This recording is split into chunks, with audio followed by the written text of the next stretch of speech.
Hi, this is Andy from Andy's Workshop Corner, and today we're going to be installing a Holley fuel flow or fuel pressure regulator. It is a 12-841, and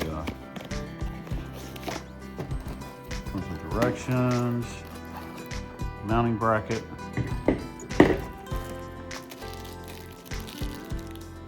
screws,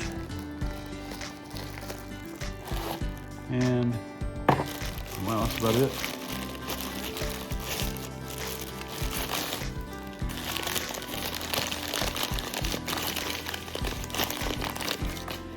And there it is. Just got to return. So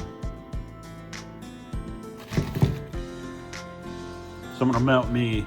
I'm going to make a mounting bracket for it. Kind of hanging off the side here so I can see it. Also get it out of the way of the hood, and that way also too it keeps it off from the heat of the engine.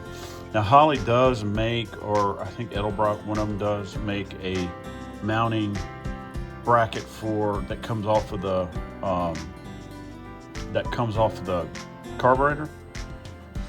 I looked at getting that, but the problem with that is that there's just the way I've got the filter and the way I've got everything down in there, it would stick out too far. So I'm gonna make my own, and they say to get it as close to the carburetor as possible. That's the only part of the directions that's not really that clear, but outside of that, we'll see how it goes.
All right, I just completed the bracket and mounted the fuel regulator right there.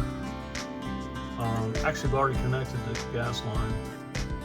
And what that is, all I used was a vise and a grinder, and that's it. And a little bit of strength. Oh, I used a drill press too to drill some holes. That's about it. My next step is I'm going to connect the gas line and the return line, which is down there, and there's the gas line. The gas line to the carburetor, or the fuel line, fuel line to the carburetor. So here's the finished product. Just drove it around, got on it, got up to like 70, 75, and then right now I'm just letting it rest.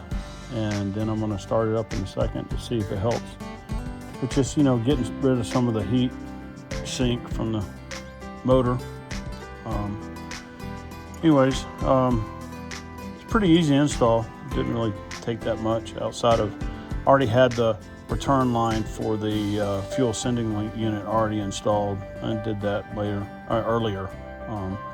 But it was pretty easy install. So, anyways, got any questions, please respond and please subscribe.